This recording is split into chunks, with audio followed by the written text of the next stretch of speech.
आज इस मनुष्य शरीर में रहकर हम लोगों ने घर मकान दुकान बना लिया। ठंडी लग गई तो हम आप कंबल रजाई ओढ़ लिए। जमीन पर बैठना हुआ तो हम लोग चटाई डाल लिए।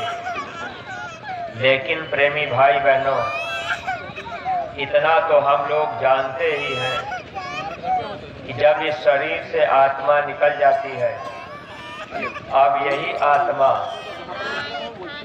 वहाँ जब 84 में जाती है, जिसे महात्माओं ने भोग योनि बताया, अगर वहाँ पक्षी का जन्म हो गया, कौवे का जन्म हो गया, अगर हम आप वहाँ पड़े रहेंगे तो वहाँ पर कोई रहने के लिए मकान नहीं होगा।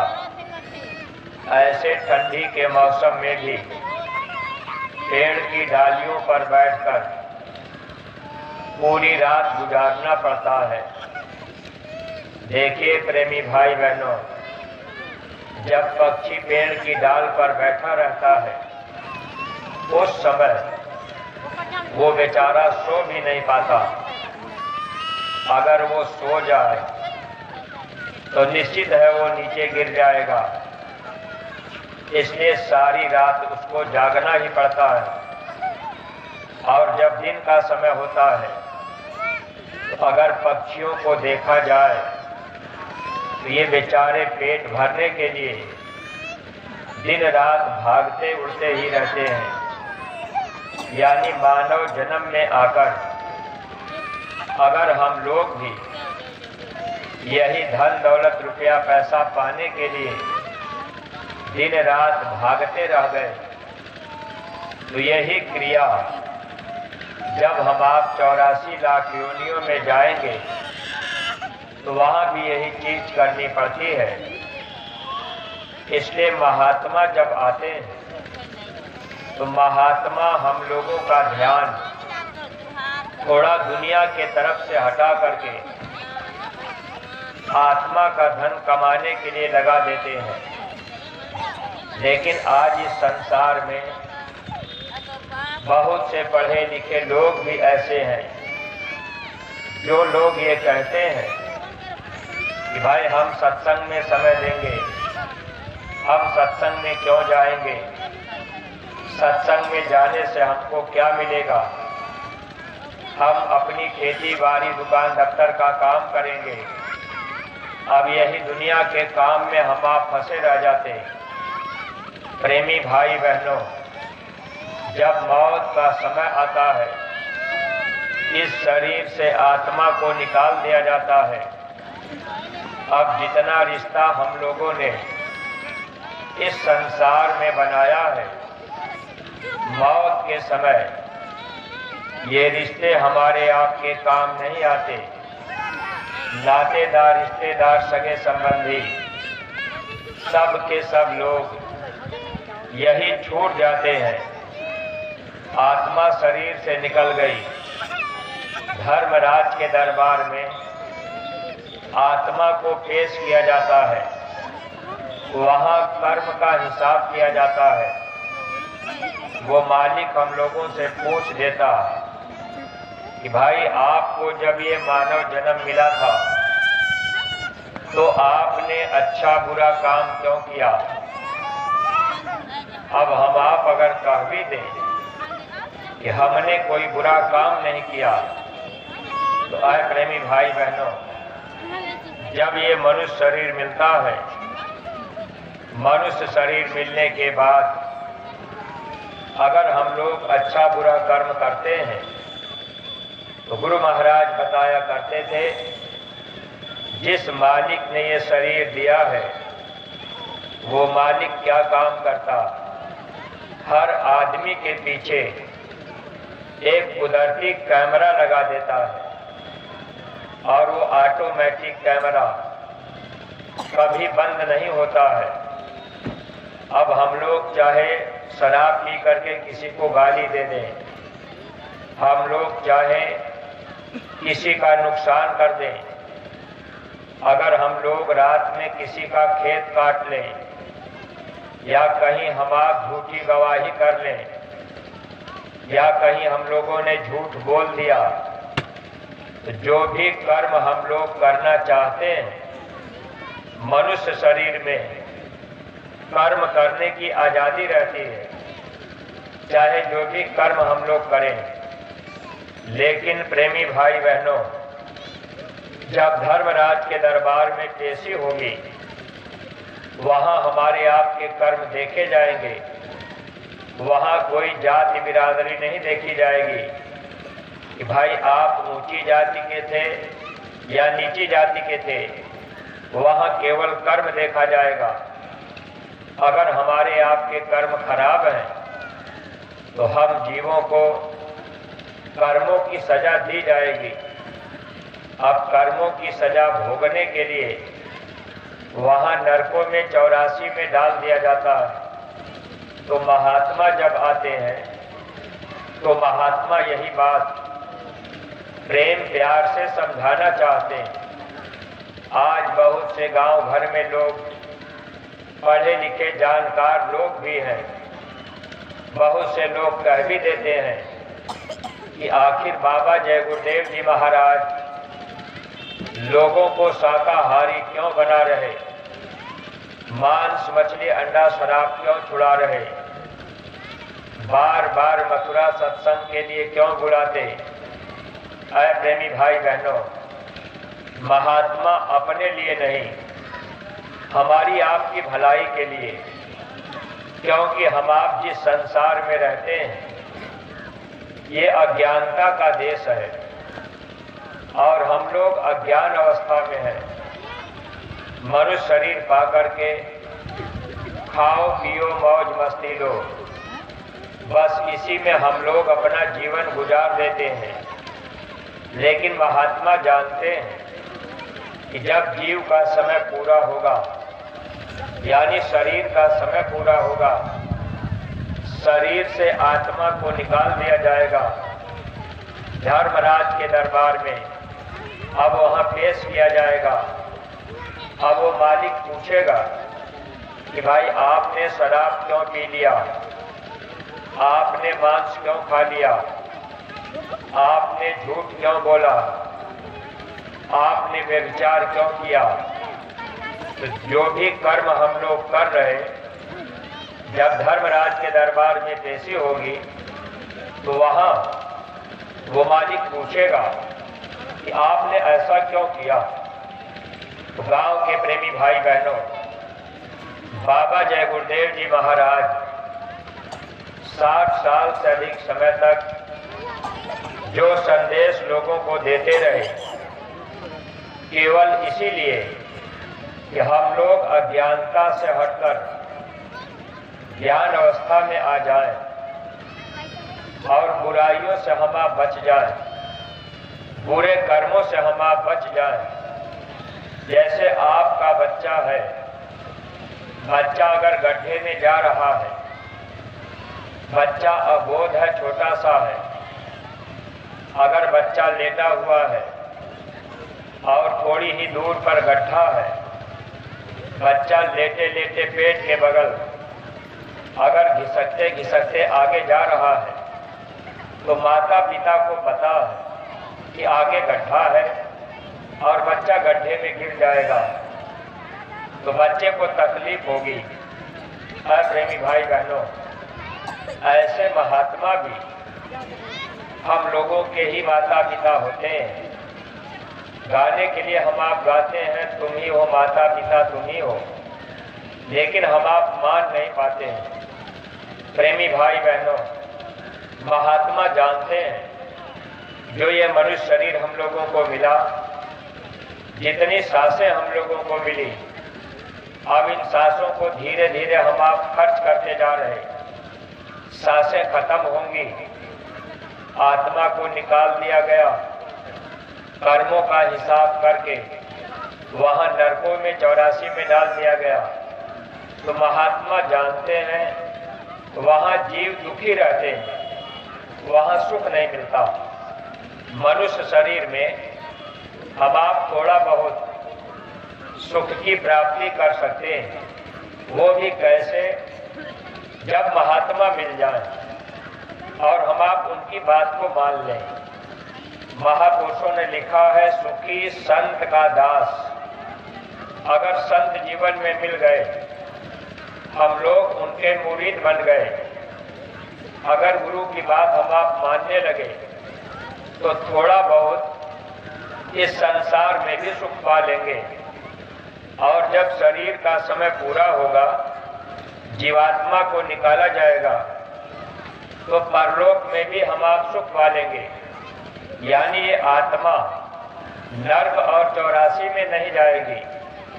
अगर वहां चली गई तो करोड़ों युग और कल्प बीत जाएंगे, जल्दी वहां से निकलना नहीं होगा। अब जैसे हम आप मनुष्य शरीर में हैं, लेकिन इस शरीर से निकलने के बाद इसी आत्मा को पेड़ पौधा बनना पड़ता। यही आत्मा फिर कीड़ा मकोड़ा बनती है, फिर यही आत्मा वहाँ पक्षी सर्प बिच्छू बनती है, और फिर कुत्ता सुअर बिल्ली घोड़ा गधा बनती है। अंतिम योनि गाय और बैल की मिलती है। गाय के मरने के बाद स्त्री का तन मिलता है, बैल के मरने के बाद पुरुष का तन मिलता है। जब गाय और बैल मर जाते हैं तो इनकी आत्मा को यमदूत ब्रह्मा के पास ले जाते हैं। देखिए प्रेमी भाई बहनों, ब्रह्मा का काम है पैदा करने का। अब वो क्या काम करते हैं? गाय बैल से निकली हुई आत्मा को अब गाय को स्त्री का तन देते हैं और बैल को पुरुष का तन देते हैं। ऐसे कुल मिला के 84 लाख योनियां होती हैं और उसी में हम जीवों को वहां सजा मिलती रहती है। अब विचार करके देखा जाए, अगर गाय को कोई बीमारी लग गई, ठंडी लग रही हो, गाय के आंखों से आंसू गिरता हो, लेकिन गाय को अब वहाँ कहाँ व्यवस्था मिलेगी? जैसे इस मनुष्य शरीर में रहकर घर मकान हम लोगों ने बनाया, मान लीजिए ये शरीर हम लोगों का छूट गया, कर्म का हिसाब हुआ, कर्म के अनुसार गाय की योनि में बंद कर दिया गया या बैल की योनि में बंद किया गया। जिस घर मकान को हम लोगों ने बनाया ये मेरे काम आएगा, लेकिन अब काम तो हमारे आपके आएगा नहीं। आत्मा तो चली गई, वहाँ पशु पक्षी की योनि में घर मकान छूट गया। अगर किसी गाय बैल को ठंडी भी लगे, अगर कुत्ते को ठंडी लगे, तो क्या हम आप उसको कंबल रजाई में अपने रहने देंगे? आत्मा तो वही है, लेकिन प्रेमी भाई बहनों शरीर बदल जाता है। तो महात्मा ये बात समझाते हैं कि है इंसान, इस मानव जीवन में जो जो कर्म हम आप करेंगे उसी कर्म का फल वहाँ 84 नरकों में भोगना पड़ता है। वहाँ फिर भेजा जाएगा। न चाहते हुए भी अगर कोई आदमी चाहे कि हम नर्क और 84 में नहीं जाएंगे, तो ऐसा नहीं होगा, जाना पड़ेगा। कबीर साहब ने लिखा कि लख 84 भरम के पग पे अटको आए, अब की पासा ना पड़ा तो फिर 84 जाए। यानी मनुष्य शरीर फिर नहीं मिलेगा, फिर 84 में जाना पड़ेगा। जब हम आप 84 में चले जाएंगे, वहाँ कुत्ता सुअर बिल्ली घोड़ा गधा बने रहेंगे, तो प्रेमी भाई बहनों, न कोई अपना रिश्तेदार होगा, न कोई अपनी जाति बिरादरी का होगा, वहाँ न कोई अपनी पत्नी होगी, न कोई वहाँ अपना पति होगा, न कोई अपने बेटी बेटे होंगे। 84 लाख योनियों में हम लोग अकेले दुख पाते रहेंगे। अब मनुष्य शरीर में आकर यही मोह ममता में हम आप फंस जाते हैं। तो महात्मा जब आते हैं सत्संग के द्वारा, महात्मा मोह को दूर करते हैं। जो प्रेमी बार बार सत्संग में आते जाते हैं, जब बार बार हम लोग सत्संग को सुनेंगे तो सत्संग से मोह दूर होता है। भ्रम दूर होता है, फिर आदमी क्या करता है, अपनी आत्मा के लिए कमाई करने लगता है। जैसे एक संसारी आदमी को देखा जाए, जिनको गुरु नहीं मिले, वो धन दौलत कमाने में अपना समय बिता रहे। अब उनको ये रहता है कि मेरे पास धन दौलत हो जाए। लेकिन जो सत्संगी प्रेमी गुरु महाराज के पास गए, अगर बात समझ में आ गई कि आत्मा का धन ऐसे कमाया जाता है, तो सत्संगी अपना समय सेवा में, भजन में, प्रचार में, सत्संग में बराबर देते रहते हैं। जिनके अंदर ये लगन लग गई कि नहीं, गुरु महाराज हमारी जीवात्मा को नरकों 84 से बचा ले, तो ऐसे प्रेमी सत्संग में जाने के बाद उनका भाव विचार सेवा में लग जाता है, प्रचार प्रसार में लग जाता है। ऐसे कुछ प्रेमी होते हैं जो प्रेमी हमेशा गुरु महाराज के काम को करने के लिए तैयार रहते हैं। सत्संगी प्रेमी भाई बहनों, ऐसे ही जीवों का काम बनता।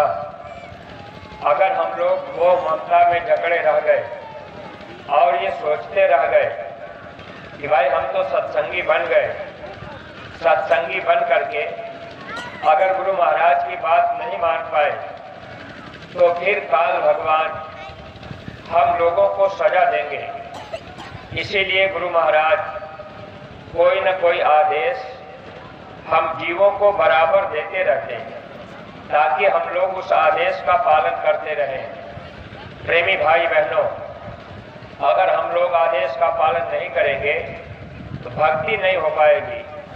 और महात्मा जब आते हैं तो महात्मा चाहते हैं कि जीव भक्ति के रास्ते पर चल पड़े। इसीलिए संतों ने लिखा था, कबीर गुरु की भक्ति कर, तज विषयारस चौज, बार बार नहीं पाइए मानुष जन्म की मौज।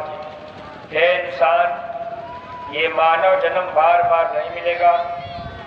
अगर मानव जन्म मिल गया तो कबीर साहब कह रहे कि आप भक्ति अपने गुरु की करना, भक्ति करो तो गुरु की करना, मारक शब्द गुरु से लेना। अगर कोई देवी देवता की भक्ति कर रहा, कोई रामकृष्ण की भक्ति कर रहा, तो हम लोग देवी देवता भगवान की भक्ति कर नहीं पाते। क्यों नहीं कर पाते हैं? इस बात को अगर हम आप समझ लें तो हम लोगों का जीवन सार्थक बन सकता है। भक्ति कब होगी? जब सामने कोई होगा। जब भगवान राम थे तब हनुमान ने भक्ति किया था। भगवान राम जो भी आदेश करते थे, हनुमान उस काम को करने के लिए तैयार रहते थे। लिखा गया, राम काज करिबे को आतुर। राम के काम को करने के लिए हनुमान बराबर तैयार रहते थे। तब आज हनुमान का इतिहास और गांव-गांव में पूजा हो रही। सत्संगी प्रेमी भाई बहनों, अगर गुरु मिल जाए और गुरु के काम को करने के लिए हम लोग तैयार रहें, तब हमारी आपकी भी इस धरती पर पूजा हो जाएगी। लेकिन महात्मा तो हमको आपको समझाते हैं और हम आप गुरु की भक्ति कर नहीं पाते। अब इस संसार में हम आप रहते हैं, अगर देवी देवता की भक्ति करते हैं, देवी देवता की पूजा पाठ करते हैं, तो वैसे हमारे गुरु महाराज ने मना नहीं किया कि आप इनकी पूजा पाठ मत करना। लेकिन प्रेमी भाई बहनों, देवी देवता की पूजा पाठ करने से जीव 84 और नरकों से नहीं बच पाते, क्योंकि देवी देवता कोई आदेश करते नहीं हैं। अगर हम आप मंदिर में पूजा करने जाते भी हैं, अगर वहाँ धूप दीप अगरबत्ती जलाते भी हैं या कोई प्रसाद मेवा मिष्ठान ले जाते हैं, तो हम लोगों को नहीं पता कि ये धूप दीप अगरबत्ती जो मेवा मिष्ठान हम आप मंदिर में चढ़ाते हैं, उसको कोई भूत प्रेत ले लेता है या देवी देवता पाते हैं। हम लोग इसको जान नहीं पाते। और वैसे प्रेमी भाई बहनों, देखिए, जिस संसार में हम आप रह रहे, देवी देवताओं का, भूत प्रेतों का भोजन सुगंधी का आहार है। जब भी हम आप मंदिर में पूजा करने जाते हैं, अब वो देवी देवता हो सकता है उसको न पावे।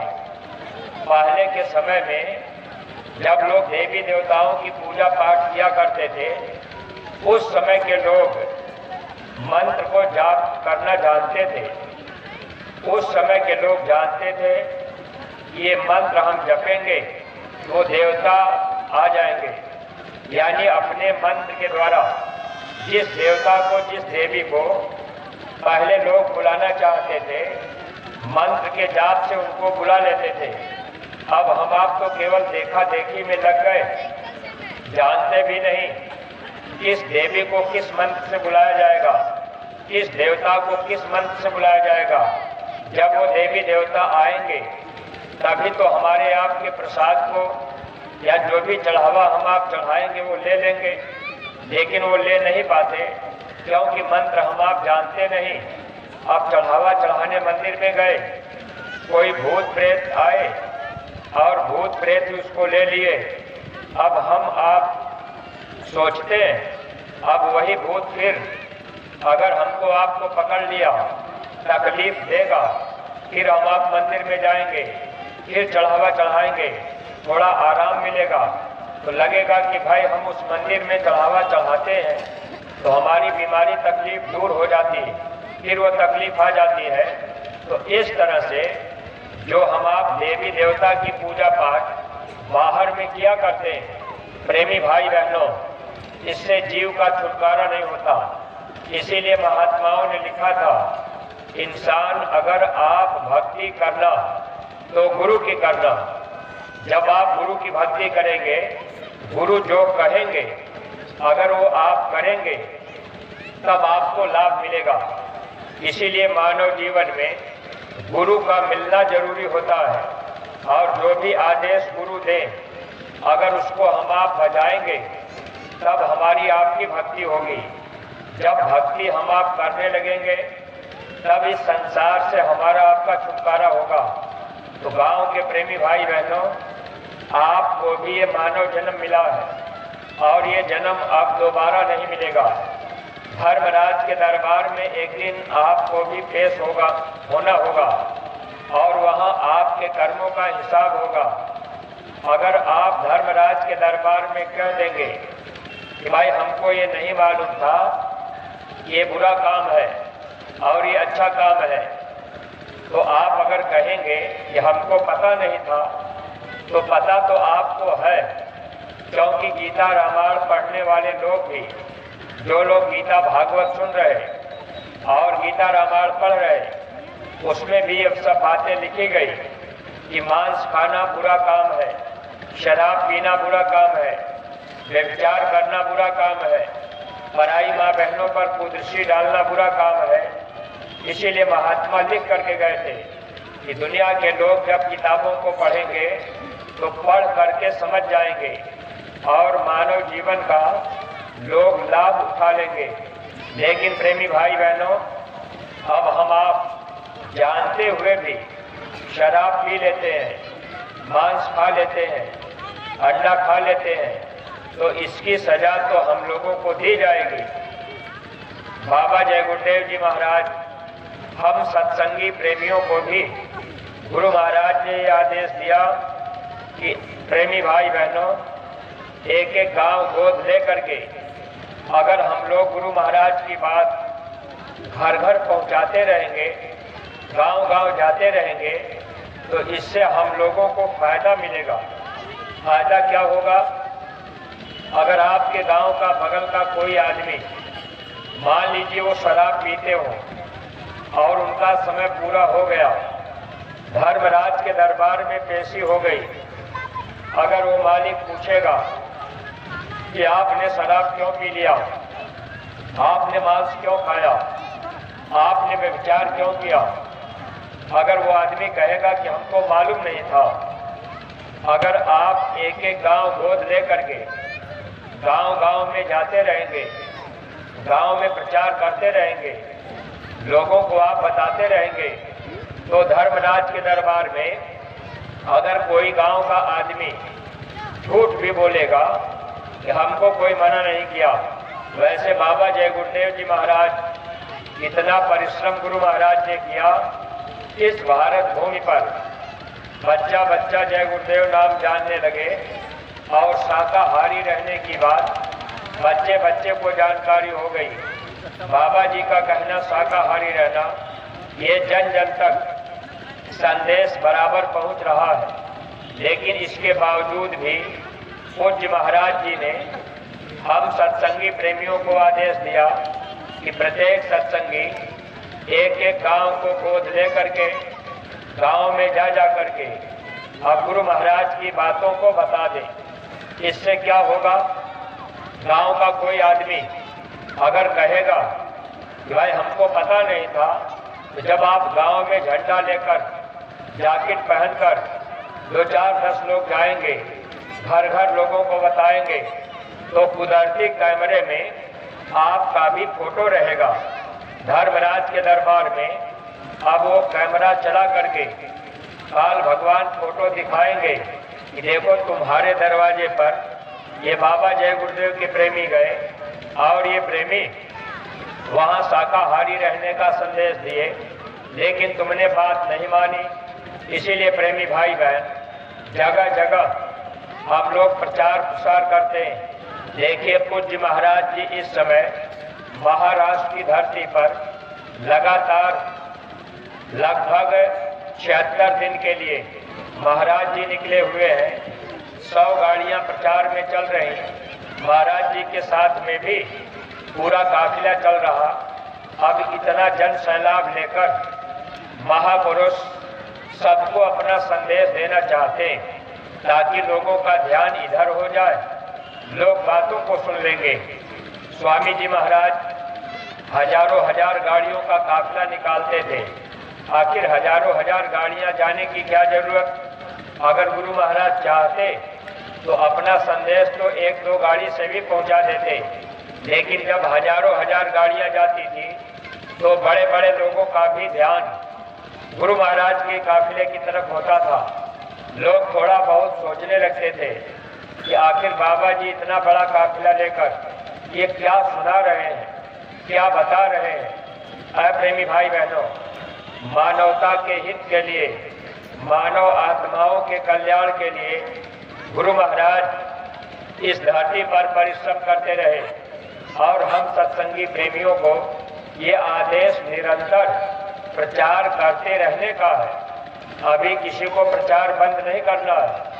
अगर आपने एक गांव गोद ले लिया और आप ये सोचें कि भाई हमने तो एक गांव गोद ले लिया है, 1-2 बार अगर आपने प्रचार कर दिया, अगर आप सोचेंगे कि भाई हम दोबारा क्यों जाए, 10 साल तक या 8 साल तक फिर गांव में प्रचार करने आप नहीं गए, कोई बच्चा पैदा हुआ, 10 साल का बच्चा हो गया, अब बच्चे को शाकाहारी की बात नहीं पता, अब बच्चे को नहीं पता कि जय गुरुदेव नाम भगवान का है, बच्चे को नहीं मालूम कि शाकाहारी रहना है, शराब नहीं पीना है, मांस नहीं खाना है।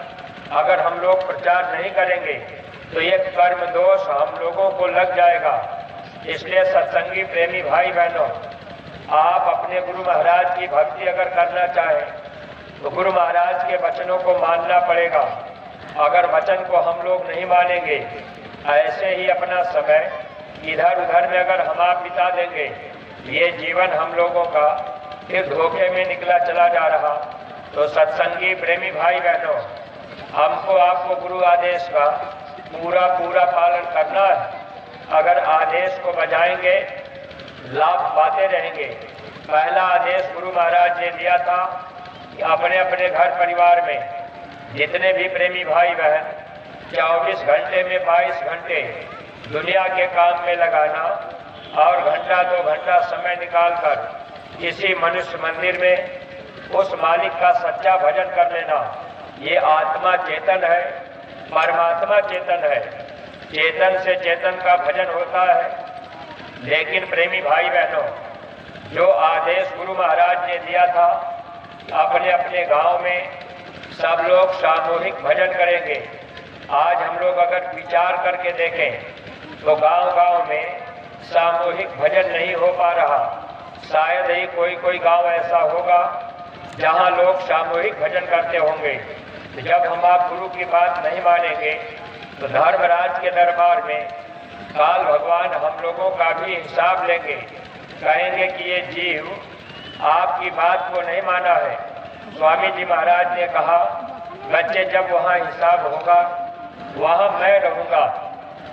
अगर आपने मेरी बात नहीं मानी तो काल आपको सजा दे देगा, क्योंकि हम लोग वचन नहीं माने, हम लोगों ने भक्ति नहीं किया। अगर वचन मानेंगे तब गुरु हमको आपको बचा लेंगे, काल के हाथ से छुड़ा लेंगे, वहाँ कर्मों का पन्ना फाड़ देंगे, जीव को पार कर देंगे। एक बार गुरु महाराज ने कहा, अगर महात्मा खुश हो जाए तो काल के दरबार से कर्म का पन्ना फाड़ देंगे, जीव को पार कर देंगे, काल को पता भी नहीं चलेगा। सत्संगी प्रेमी भाई बहनों, देखिए ऐसे समर्थ सदगुरु हम सब लोगों को मिल गए। अगर गुरु खुश हो जाए तो कर्म का पन्ना काल के दरबार से फाड़ सकते हैं और हमको आपको पार कर सकते हैं। लेकिन प्रेमी भाई बहनों, अब हम आप थोड़ा विचार करें। हम लोग अगर गुरु महाराज को खुश नहीं कर पाए तो निश्चित है कि हम लोगों का भी छुटकारा नहीं हो पाएगा। गुरु कब खुश होंगे? जब हम लोग गुरु के कहने में चलेंगे, हर काम गुरु आदेश में करेंगे, तब तो लाभ मिलेगा। संतों ने लिखा था, आज्ञा माही उठे बैठे, आज्ञा आवे जाई, आज्ञा माही लेवे देवे, आज्ञा पहिरे खाई।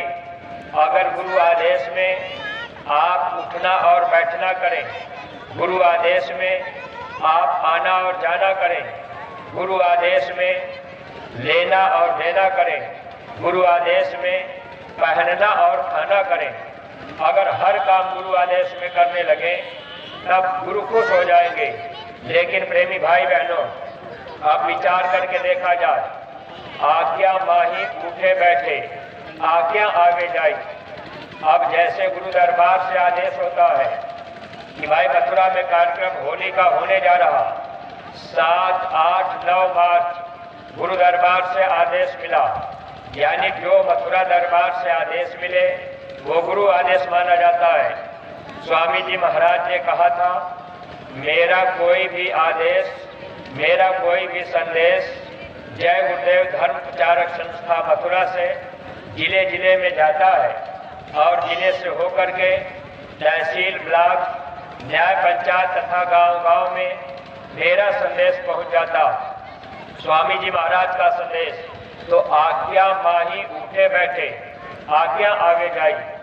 अब जब जब मथुरा से आदेश आवे सत्संग में जाने का, कार्यक्रम में जाने का, तो क्या हम सब लोग जा पाते? सब के सब लोग नहीं जा पाते। तो गुरु आदेश में आना जाना भी कोई कर पाता है। अगर गुरु आदेश में आना जाना होने लगे तो निश्चित है गुरु हमको आपको दया देते रहेंगे। अगर गुरु आदेश में आना जाना नहीं हुआ, अब गुरु आदेश में उठना बैठना भी नहीं।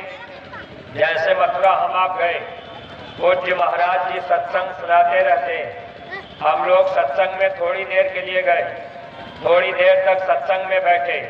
अब महाराज जी मंच पर बैठे रहते हैं और हम आप उठ करके चले जाते हैं। और प्रेमी भाई बहनों, देखिए हम आप आदेश का पालन नहीं कर पाते। आज्ञा माही उठे बैठे, आज्ञा आगे जाई। अब उठना और बैठना आदेश में, यानी जब कभी हम आप मथुरा जाते हैं, या ये बात हम आप थोड़ा ध्यान से समझ लें, सत्संग में समय से आना और समय से जाना, महात्मा का सत्संग समय से सुनना, आज्ञा में अगर हम आप रहेंगे तो निश्चित है दया पाएंगे। एक बार स्वामी जी महाराज मथुरा में सत्संग सुना रहे और उस समय गुरु महाराज मंच पर बैठे रहे। हम शुरू में नए नए नाम डाल दिए थे। स्वामी जी महाराज ने मंच पर बैठे बैठे कहा, अरे बच्चे मैं बैठा रहता हूँ और तुम खड़े हो जाते हो, जब कहा नहीं जाता तो खड़े क्यों हो जाते? स्वामी जी महाराज ने कहा, जब तक महात्मा बैठे रहे तब तक तो उठना नहीं चाहिए। लेकिन हम लोग ये बात नहीं समझ पाते, तो गुरु आदेश में हम लोग हर काम नहीं कर पाते। ऐ प्रेमी भाई बहनों, आज्ञा माही उठे बैठे आज्ञा आवे जाई, आज्ञा माही लेवे देवे, आज्ञा पहिरे खाई। अब गुरु आदेश में लेना और देना दोनों काम गुरु आदेश में करना चाहिए। लेकिन आज हम आप विचार करके देखें तो बहुत से ऐसे प्रेमी भाई बहन हैं, अभी तक हम आप गुरु आदेश में सेवा नहीं कर पाते। अगर हम लोग गुरु आदेश में सेवा लेना देना करने लगे तो गुरु खुश हो जाए। गुरु को खुश करने का मात्र एक ही तरीका है और कोई तरीका नहीं है। अगर हम आप गुरु आदेश में हर काम करेंगे तब तो गुरु खुश हो जाएंगे। अगर गुरु आदेश में हम आप नहीं रहे तो गुरु को हम आप खुश नहीं कर सकते। चाहे भले हम आप मथुरा आते जाते रहें, भले हम आप सोचते रहें कि भाई गुरु महाराज हमको बहुत मानते हैं। आए प्रेमी भाई बहनों, महात्मा केवल आदेश पालन करने पर खुश होते हैं। अब आप लेना देना देख लीजिए। स्वामी जी महाराज के दरबार से हम प्रेमियों को जो भी सेवा लगाई जाती, सेवा लेने देने का जो आदेश था, उस आदेश को अगर आप ध्यान से समझ लें तो पूरा पूरा लाभ हम आप पा सकते हैं। स्वामी जी महाराज ने कहा था, पूज्य महाराज जी ने आदेश दे रखा है और आपके पास जब जिले में और ब्लॉकों में न्याय पंचायतों में रजिस्टर दिए गए तो उसमें एक फोटो कॉपी करा करके उसकी नियमावली भी दी गई थी और उसमें लिखा गया था कोई भी प्रेमी अगर सेवा देंगे तो अपने अपने न्याय पंचायत के जिम्मेदार के रजिस्टर में लिखाएंगे और उसमें अपना हस्ताक्षर भी बनाएंगे। ये आदेश हम प्रेमी भाई बहनों को मिला था।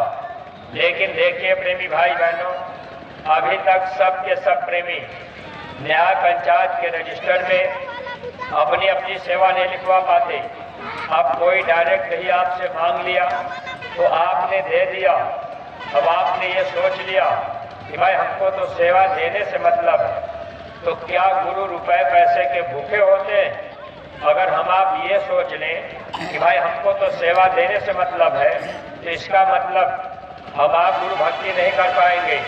इसलिए आप एक बात ध्यान रखिएगा, अगर आपके अंदर ये सोच बन गई कि केवल हम सेवा दे देंगे काम हो जाएगा, नहीं हो पाएगा। महात्मा केवल वचन का पालन करने पर खुश होते हैं। एक बार गुरु महाराज गुजरात में काफिला लेके जा रहे थे। जैसे इस समय पूज्य महाराज जी गुजरात में काफिला लेकर के निकले हैं, अभी महाराष्ट्र में है, फिर महाराष्ट्र होकर के कर्नाटक जाएंगे, कर्नाटक के बाद फिर गुजरात। और देखिए प्रेमी भाई बहनों, जैसे आपके जिले को सीतापुर को 2 कार्यक्रम गुजरात का कराने के लिए दिया गया है और आप सभी सीतापुर के प्रेमी भाई बहनों को, सत्संगी प्रेमियों को ये कार्यक्रम कराने की जिम्मेदारी दी गई है। लेकिन अब हम आप अगर विचार नहीं कर पाए, समय से सेवा नहीं कर पाए, समय से सेवा नहीं दे पाए, गुरु आदेश का पालन नहीं कर पाए, तो हम लोग कभी गुरु को खुश नहीं कर सकते। प्रेमी भाई बहनों, ठीक उसी तरह से गुरु महाराज जब गुजरात में जा रहे, एक प्रेमी से गुरु महाराज ने कहा कि बच्चे आप 50,000 रुपये सेवा भेज देना, तुम्हारी सेवा वहाँ गुजरात में भंडारे में भजन नियमित करना, अंदर में दिखाई और सुनाई न दे तो बाबा जी को बाबा मत कहना, अगर दिखाई सुनाई दे तो किसी को बताना मत। है सत्संगी प्रेमी भाई बहनों, जब गुरु महाराज बताए इस मनुष्य मंदिर में ये बाहर के कान बंद करने के बाद ऊपर में जो आवाज हो रही है, उस आवाज को सुनने का नाम गुरु महाराज ने भजन बताया। जैसे हम आप मंदिर में घंटा बजा रहे, शंख बजा रहे, अगर मंदिर के पुजारी से पूछा जाए कि भाई आप मंदिर में घंटा क्यों बजाते हैं, आप आरती क्यों करते हैं, आप शंख क्यों बजाते हैं, तो कोई बता पाएगा कि भाई हम क्यों बजा रहे हैं।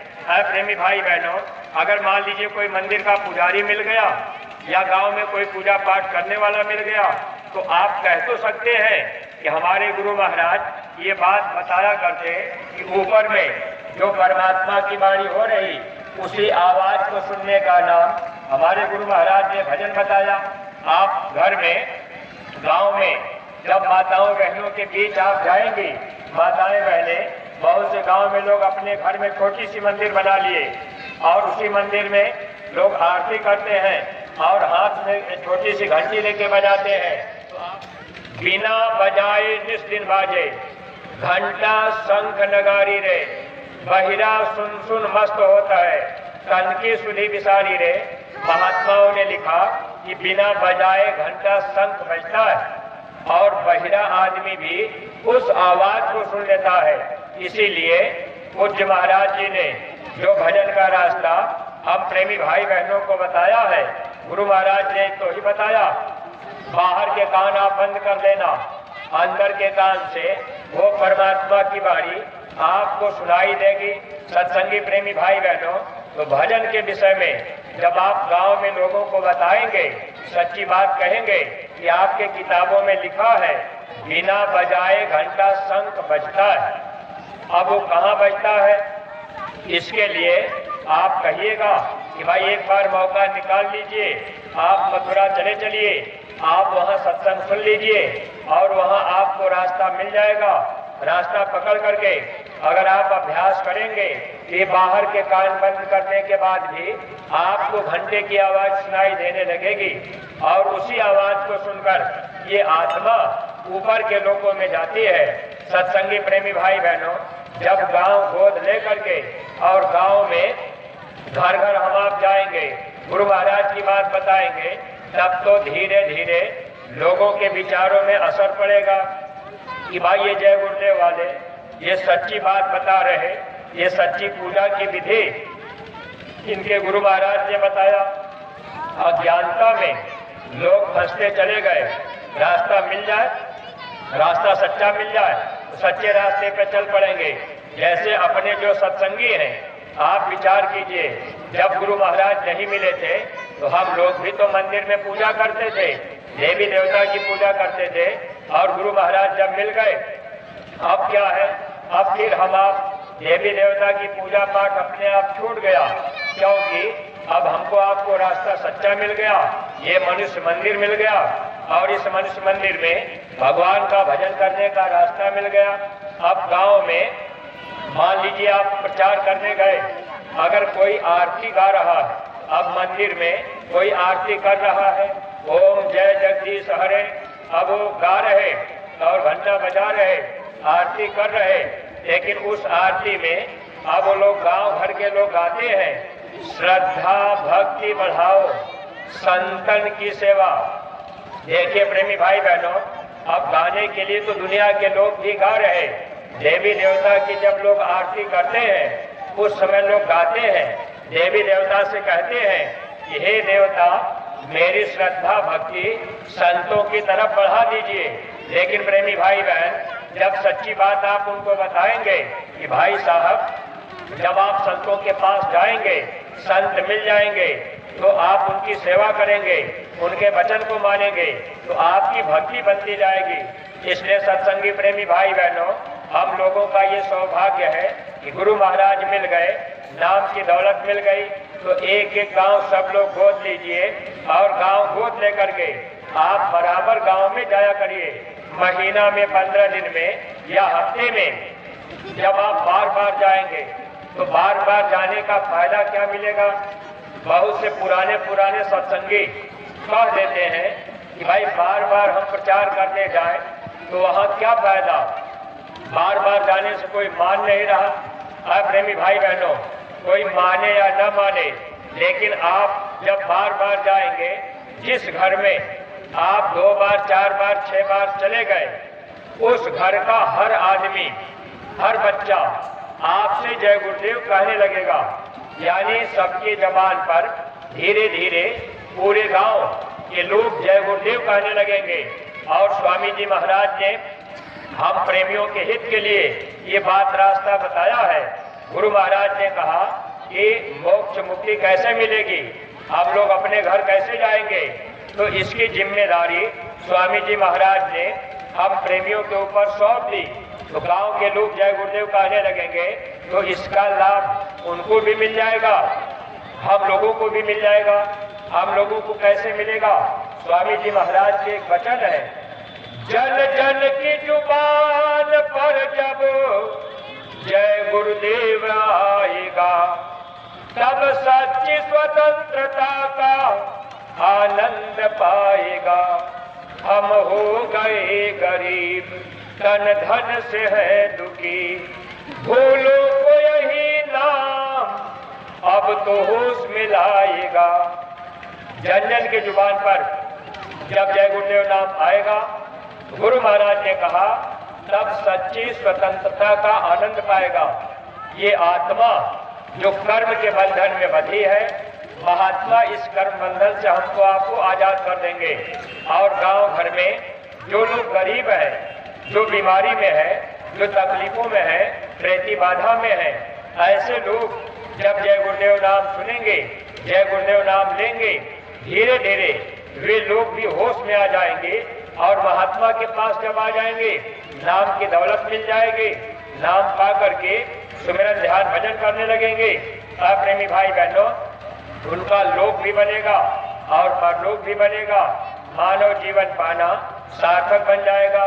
जब आप गांव में प्रचार करने जाएंगे, अगर गांव का कोई आदमी कह देगा कि भैया हम शाकाहारी क्यों हो जाए, जीवे जीव तो आहार है, आखिर हम मांस मछली अंडा खा रहे हैं, तो इससे बाबा जी को क्या परेशानी है?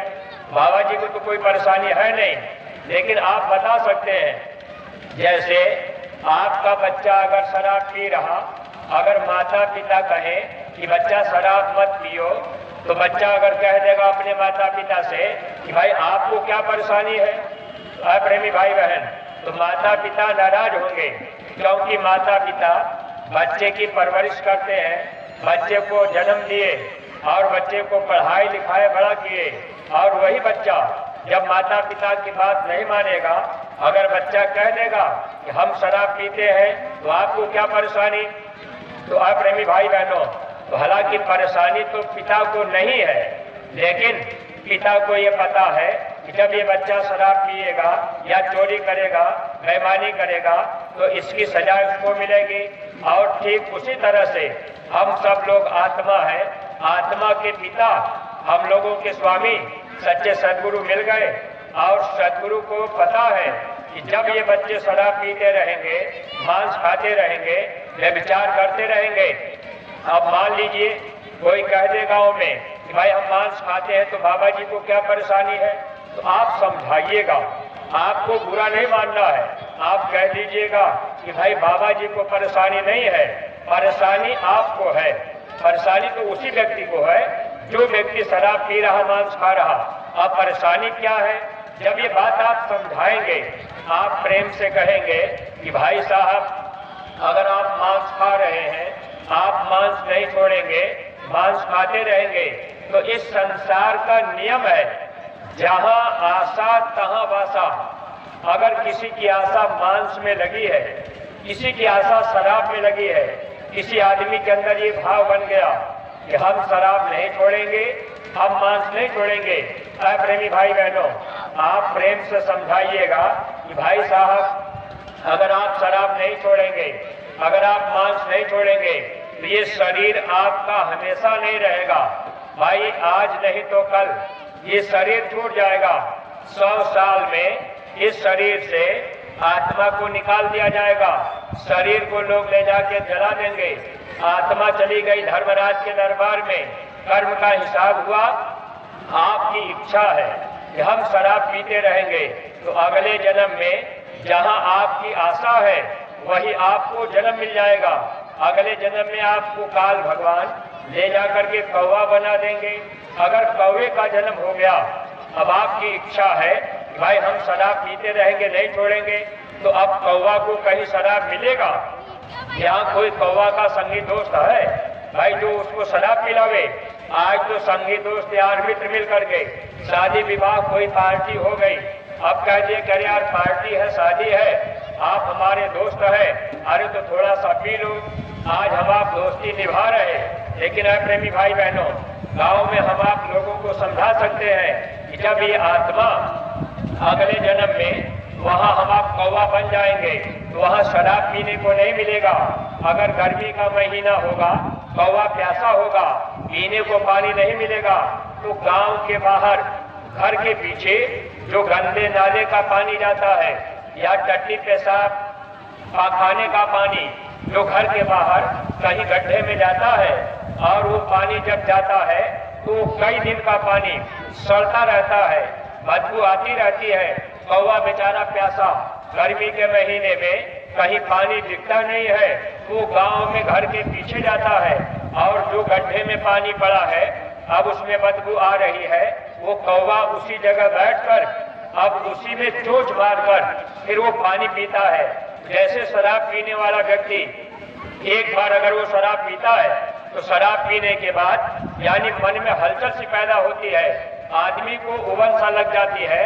ठीक उसी तरह से प्रेमी भाई बहनों, जब कौवा चोंच मारता है सड़े हुए गंदे पानी में, टट्टी पेशाब का पानी है तो उसमें बदबू आती है, तो कौवा बेचारा पानी पीने के बाद कभी ध्यान से देखिएगा वो अपनी चोंच को जमीन पे दोनों तरफ रगड़ता है ताकि जो बदबू आ रही है वो बदबू खत्म हो जाए। तो जब आप गांव में प्रेम से समझाइएगा, जब आप प्रेम से कहेंगे तो आदमी को बुरा नहीं लगेगा। अगर किसी को आप सीधे कह देंगे कि भाई आप शराब नहीं पी छोड़ेंगे तो अगले जन्म में कौवा बन जाएंगे, गंदे नाली का पानी पीना पड़ेगा, जब डांट के आप कहेंगे आदमी को बुरा लग जाएगा। इसलिए आप अपनी भाषा नम्रता की रखिएगा, आपके वचन में कड़वाहट न रहे। तो आप वहाँ पर हमेशा गुरु महाराज का सहारा लेकर, हमारे गुरु महाराज बताते हैं ये कर्मों का देश है, अगर हम मांस नहीं छोड़ेंगे, अच्छा आज इच्छा है, कोई आदमी चाहता है कि हम मांस नहीं छोड़ेंगे, तो गांव में आप प्रचार करने गए, कोई आदमी कह दिया भाई हम तो मांस नहीं छोड़ेंगे, हम खाते रहेंगे, बाबा जी हमारा क्या बिगाड़ लेंगे, तो आप क्रोध में मत आइएगा, आप प्रेम से समझाइएगा कि भाई साहब बाबा जी आपका जबरदस्ती नहीं छुड़वा रहे। अरे आप ये कह सकते हैं कि भाई साहब पहले हम लोग भी खा लेते थे, बहुत से प्रेमी ऐसे इसमें होंगे जो पहले शराब पीते रहे, मांस खाते रहे, लेकिन गुरु महाराज मिल गए, अब धीरे धीरे छूट गया। तो जब आप अपने ऊपर ले लेंगे कि भाई साहब पहले हम भी मांस खाते थे, और आप उनको प्रेम से कहिएगा, लेकिन जब हम अपने गुरु महाराज के पास मथुरा गए सत्संग सुनने, तो हमारे गुरु महाराज सत्संग में बताने लगे, ऐ बच्चा अगर तुम मांस खाते रहोगे तो अगले जन्म में आपको गिद्ध बनाया जाएगा, आपको कुत्ता बनाया जाएगा, मीन मांस जो करे आहारा, 64 जन्म गिद्ध अवतारा। जब आप प्रेम से कहेंगे कि हमारे गुरु महाराज कहा करते थे कि अगर आप मांस नहीं छोड़ पाए, शराब नहीं छोड़ पाए, अगले जन्म में गिद्ध बना दिया जाएगा, वहाँ कुत्ता बना दिया जाएगा। प्रेमी भाई बहनों, अब आज तो मनुष्य शरीर में रहकर हम मांस को पका करके तेल मसाला लगा करके आराम से अपने घर में बैठ करके खा रहे, लेकिन जब ये शरीर छूट जाएगा, आत्मा धर्मराज के दरबार में चली जाएगी। आज संगी दोस्त यार मित्र है, कहीं पार्टी दे दिए, अब पार्टी में मुर्गा कट गया, कहीं बकरा कट गया, अब आप खा रहे आराम से बैठ करके शराब पी करके, आप चारपाई पर कुर्सी पर मेज लगा करके आप संगी दोस्त यार मित्र के बीच खा रहे। लेकिन है प्रेमी भाई बहनों, जब आप प्रेम से समझाएंगे कि हमारे गुरु महाराज बताते हैं कि अगर मांस खाने की इच्छा आपके मन में रही तो अगले जन्म में आपको कौवे का या गिद्ध का या कुत्ते का जन्म मिल जाएगा। तो वह क्या मिलेगा? मान लीजिए अगर रोड के किनारे कहीं कोई गाय मरी पड़ी हो, बीमारी लग गई हो, और 8 दिन से अब उसका शरीर ऐसे पड़ा हुआ है तो शरीर में बदबू, मांस में बदबू आ गया, अब कुत्ता बेचारा भूखा रहता है। गांव से कोई कुत्ता आया, 8 दिन की सड़ी हुई गाय, अब कुत्ता क्या करेगा? उसी सड़ी हुई गाय को अब जहां से उसको जगह मिल जाएगा वहीं से वो मांस नोच लेगा, और वो कुत्ता मांस नोच के खाएगा। अब उसको बदबू उसमें भी आती है, कुत्ता भी जब मांस खाता है तो उसमें से कुछ मांस का टुकड़ा गिरा देता है, छाड़ देता है, और कुछ वो खा लेता है, बदबू आती है। जैसे कोई सेब केला या कोई फल अब आप कभी खरीद लिए, अगर उसमें आधा फल सड़ गया है और आधा ठीक है, तो हम आप अच्छा वाला निकाल के खा जाते हैं और जो सड़ा है उसको फेंक देते हैं। ठीक उसी तरह से जब ये जीवात्मा 84 में जाएगी, मांस खाने की आदत पड़ी रह गई, वहाँ कुत्ते का जन्म हो गया। अब सड़ा हुआ मांस, गाय पड़ी सड़ी है, अब उसको कुत्ता खाएगा, बदबू आएगी, लेकिन भूख लगी है, वो भोग योनि है। उतना ही नहीं, प्रेमी भाई बहनों, आज तो संगी दोस्त यार मित्र के बीच में हम आप कुर्सी में लगा करके बैठ के खा रहे, लेकिन अगर कहीं गांव के बाहर कोई गाय सड़ी पड़ी मरी हो, एक कुत्ता कहीं से आया, अगर कुत्ता उसको खा रहा हो और हवा चल रही है, बदबू अगर दूसरे गांव में गई, तो वहां से 2-4 कुत्ते फिर आते हैं और वो कुत्ते जब आएंगे देखेंगे कि एक कुत्ता पहले से खा रहा है, तो यहाँ तो दोस्ती है, यहाँ तो एक साथ बैठ करके खा ले रहे, लेकिन वहाँ क्या होगा, वहाँ दुश्मनी हो जाएगी। अब एक कुत्ता पहले से मांस खाता है और दूसरे गांव से 2 कुत्ते आ गए, तो दोनों कुत्ते क्या करेंगे, पहले अब वो ऐसा नहीं करेंगे, एक तरफ से वो भी खाने लगेंगे। पहले से जो कुत्ता खा रहा होगा, अब दोनों कुत्ते मिल करके उसको काटेंगे, अब उसको पटक पटक के काटेंगे और उसको भगा देंगे। अब फिर वो अपने मांस खाएंगे। प्रेमी भाई बहनों, अगर 2 कुत्ते खा रहे, दूसरे गांव से 4 आ गए, वो चारों मिल करके अब उन दोनों को काटेंगे और उनको भी काट करके उनके शरीर में घाव कर देंगे। अब आप मांस खा रहे कुत्ता बन करके, अब कुत्ते ने आके काट लिया, सर में घाव हो गया, अब धीरे धीरे उस सर में कीड़े पड़ गए। कभी कभी आपने देखा होगा कि कुत्ते के सर में घाव हो जाता है, बड़े बड़े कीड़े पड़ जाते हैं, बदबू बहुत बेहतरीन आती है, बहुत बदबूदार। कुत्ता बेचारा गांव में गया, घर में गया, लोग भगा देते हैं। अब वो जगह खोजता है कि कहीं हमको ऐसी जगह मिल जाए जहां हम आराम से रह लें, लेकिन आराम तो मिलेगा नहीं। अरे भाई, जिसके सर में कीड़े पड़ जाए वो आराम से कैसे रह लेगा? प्रेमी भाई बहनों, वहाँ कौन अपना नातेदार बनेगा, कौन रिश्तेदार बनेगा, कौन संगी दोस्त यार मित्र बनेगा, कौन अस्पताल में ले जाएगा? कभी हम आप विचार कर पाए? जब महात्मा आते हैं, महात्मा प्रेम प्यार से हम जीवों को समझाने का काम करते। इसलिए सत्संगी प्रेमी भाई बहनों, आपकी जिम्मेदारी है, आप एक एक गांव को गोद लीजिए।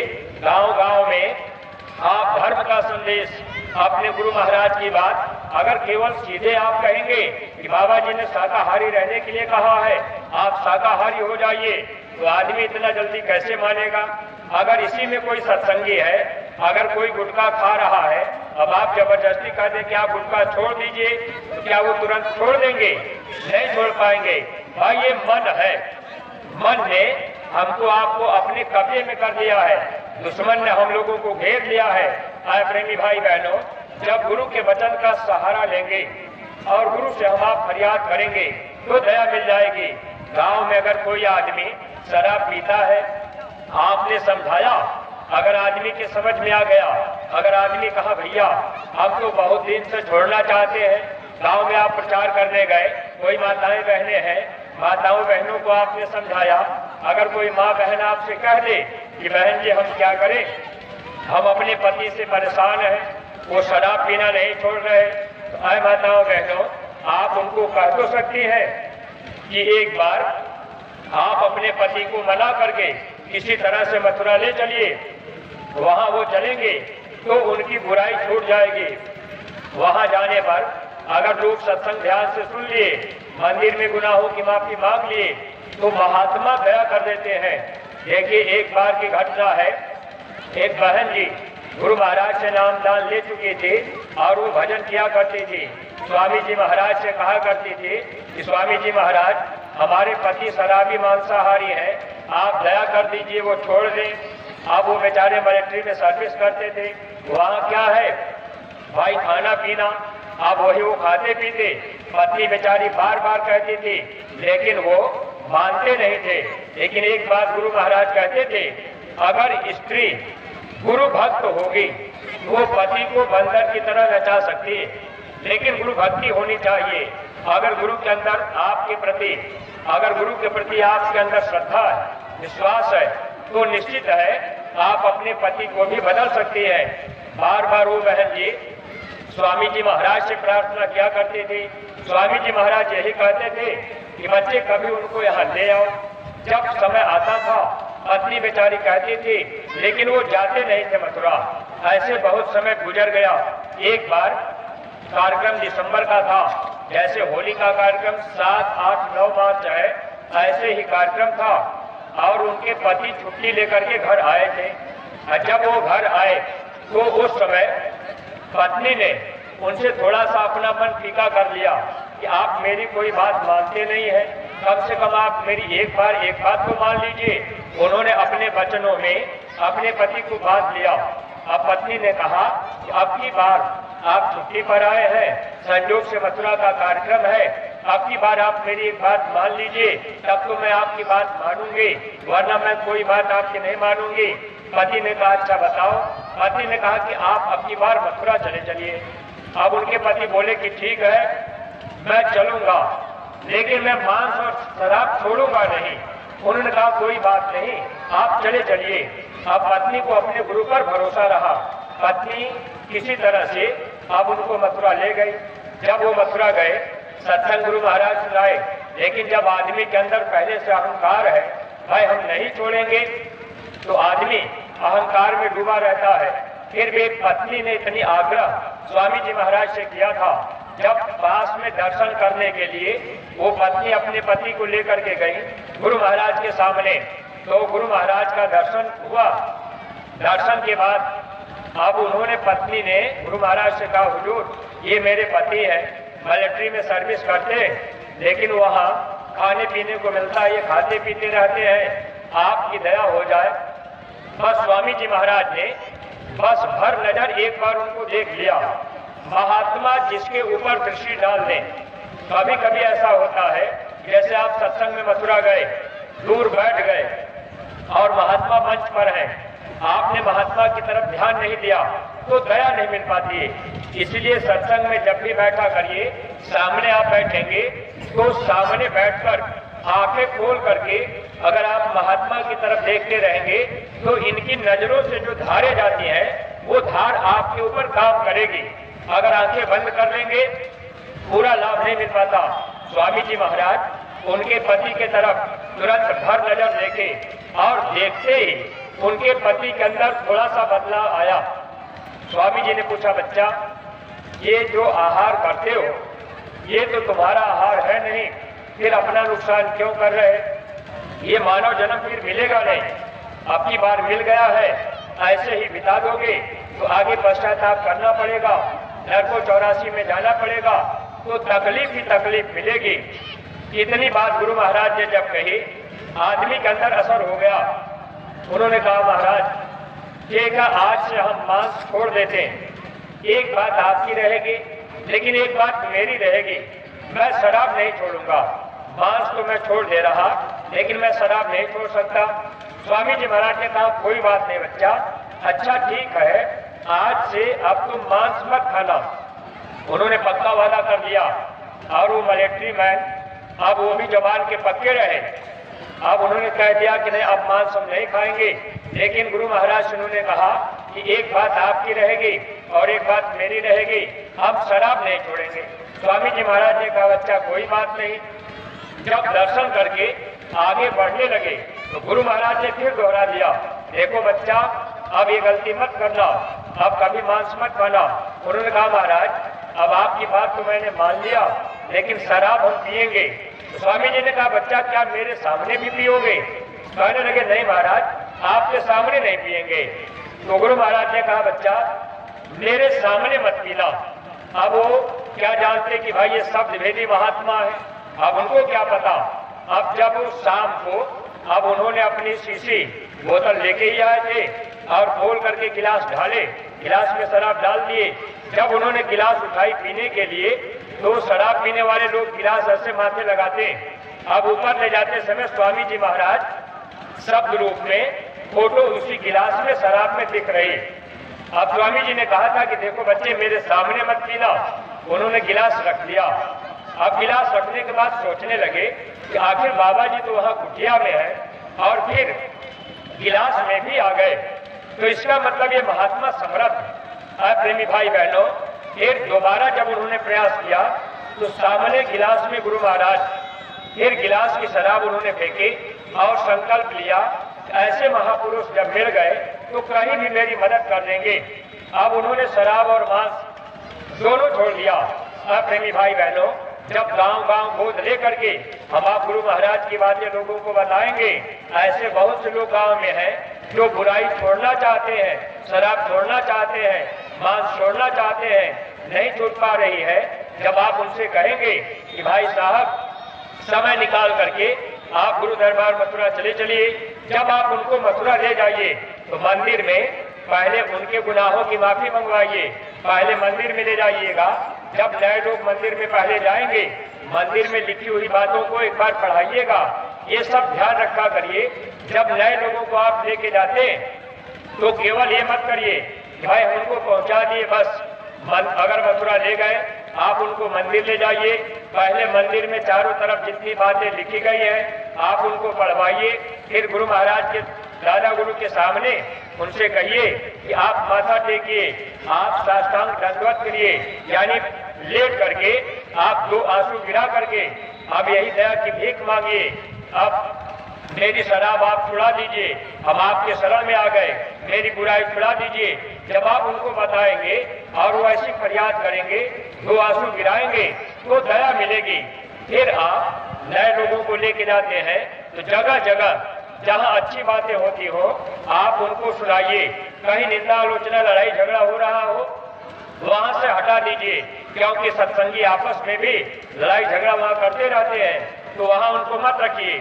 नए लोगों को आप जो है ऐसी जगह जहां सत्संग हो रहा, कोई गुरु महाराज की चर्चा हो रही, आप उधर गौशाला घुमा दिए, महाराज जी के सामने ले गए, दर्शन करा दिए, महाराज जी से कह दिए कि महाराज जी ये हमारे गांव हमने गोद लिया था और पहली बार ये मथुरा आए हैं, ये शराब पीते थे लेकिन ये चाहते हैं कि मेरी शराब टूट जाए, हुजूर आपकी दया हो जाए। प्रेमी भाई बहनों, अगर ऐसे आपने महाराज जी से कहा, एक बार महाराज जी जरूर अपनी नजरें उनके ऊपर डाल देंगे, दया हो जाएगी। लेकिन ये काम जब हम आप गांव गोद लेकर के करेंगे, थोड़ा गुरु के काम को करने के लिए अगर हम आप तैयार हो जाएंगे तो निश्चित ही बहुत बड़ा काम हम प्रेमी भाई बहनों का हो जाएगा।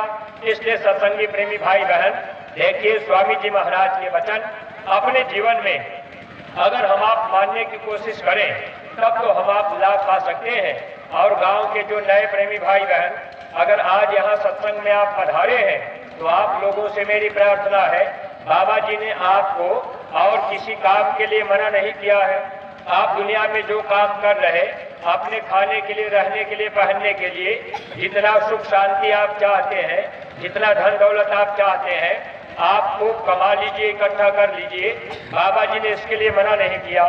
लेकिन एक बात बाबा जी ने एक बात के लिए आपसे मना किया है, और वो भी बाबा जी ने आपसे हाथ जोड़ करके कहा है कि आप कोई ऐसा नशा मत कीजिए जिससे बुद्धि पागल हो जाए। माँ बहन बहू बेटी की पहचान नशे में खत्म हो जाती है, और किसी बेजुबान जानवर की गर्दन काटकर मनुष्य शरीर के अंदर आप मत डालिएगा। बस बाबा जी ने इसके लिए मना किया। अगर आप मनुष्य मंदिर में मांस और शराब डालेंगे तो ये मंदिर आपका गंदा होगा, देवी देवता भगवान नाराज होंगे, और आपके इस मनुष्य मंदिर में भूत प्रेत निवास करेंगे। फिर क्या होगा? तरह तरह की बीमारी। गुरु महाराज ने कहा कोई घर बाकी नहीं है जिसमें भूत प्रेत न रहते हो। कमाई का आधा से ज्यादा पैसा बीमारी में जा रहा। सर में दर्द है, आप डॉक्टर के पास गए, दवा लिए, दवा काम नहीं की, डॉक्टर ने लिख दिया कि सीटी स्कैन करा लीजिए, आप सीटी स्कैन करवाए, बीमारी कुछ नहीं निकली। 15 दिन की दवा डॉक्टर ने लिख दिया, आप 15 दिन दवा खाए, अब बीमारी आपके कमर में हो गई। अब आप फिर डॉक्टर के पास गए, अब डॉक्टर ने कहा कि भाई एक्सरे कराना पड़ेगा, आपने एक्सरे कराया, कुछ नहीं निकला, अब दर्द आपके घुटने में आ गया। ऐसे प्रेमी भाई बहन, ये बीमारियां जो बढ़ रही हैं, जो हम आप पैसे खर्च हो रहे हैं, इसका मूल कारण कि हमारी आपकी बरकत क्यों गई, हमारा आपका खान पान गंदा हो गया। बीमारी 3 तरह से आती है, बद परहेजी से, मौसम की तब्दीली से और प्रारब्ध कर्मों से। जो प्रारब्ध कर्म से बीमारी आती है, ये बीमारी जब समय पूरा होगा तब ठीक होगा। जैसे हम रोज सत्संग भले सुना रहे, अगर मेरे प्रारब्ध में लिखा होगा कि मेरा पैर टूट जाएगा तो टूट जाएगा, ये टूटेगा क्योंकि ये प्रारब्ध कर्म है। प्रारब्ध को कोई टाल नहीं सकता। प्रेमी भाई बहनों, जब भगवान राम को जंगल जाना हुआ, वशिष्ठ जी ने लगन रखी थी शोध करके कि राम को किसी तरह की तकलीफ नहीं होगी, लेकिन जो प्रारब्ध में था वो उनको जंगल में जाने के बाद भी भोगना पड़ा। भगवान राम जंगल में गए, सीता का हरण हुआ, पिता का मरण हुआ, तो लगन शोध करके रखने के बाद भी प्रारब्ध कर्म को कोई टाल नहीं सकता। तो सत्संगी प्रेमी भाई बहनों, अगर कोई बीमारी प्रारब्ध में आ गई, महीना 2 महीना के लिए, साल भर 6 महीना के लिए, जब समय पूरा हो जाएगा तब वो ठीक होगा। इसलिए घबराना नहीं चाहिए। और अगर हम आप घबरा जाएंगे, गुरु से मन हटा लेंगे, गुरु दरबार से हट जाएंगे, सेवा करना बंद कर देंगे, तो नुकसान अपना होगा। संगत में लगे रहेंगे, आते जाते रहेंगे, दया दुआ मिलती रहेगी। और एक बीमारी आती है मौसम की तब्दीली से, यानी समय बदलता है। बरसात चली गई, जाड़ा आ गई, बीच में जो समय होता है इसमें सर्दी जुकाम बुखार ज्यादा होता है, हल्की फुल्की दवा से ठीक हो जाती है। और तीसरी बीमारी जो है ये बद परहेजी की बीमारी है। ये बीमारी कैसे पैदा होती है? माताएं बहनें, इस बात को अच्छी तरह से समझ लीजिएगा। हमारे गुरु महाराज बराबर समझाया करते थे, ये जो माताएं बहनें हैं, इन माताओं बहनों को महीने में 5 दिन की बीमारी होती है। जब महीने की बीमारी हो जाए तो माताएं बहनें 5 दिन तक आप अपने शरीर पर पानी मत डाला करिए। ये पैर घुटने पर से, हाथ यहाँ घुटने पर से, अपना मुंह चाहे जितनी बार धो लीजिए, कपड़े बदल लीजिए, लेकिन बदन पे पानी नहीं पड़ना चाहिए। अगर बदन पे पानी पड़ जाएगा, ये शरीर आपका बीमारी में रहेगा। जो बच्चे पैदा होंगे बीमारी में रहेंगे, बुद्धि के कमजोर होंगे। 5वें दिन शाम को स्नान कर सकती हैं, उसके पहले आपके बदन पे पानी नहीं पड़ना चाहिए। हाथ पैर मुंह चाहे जितनी बार धो लीजिएगा।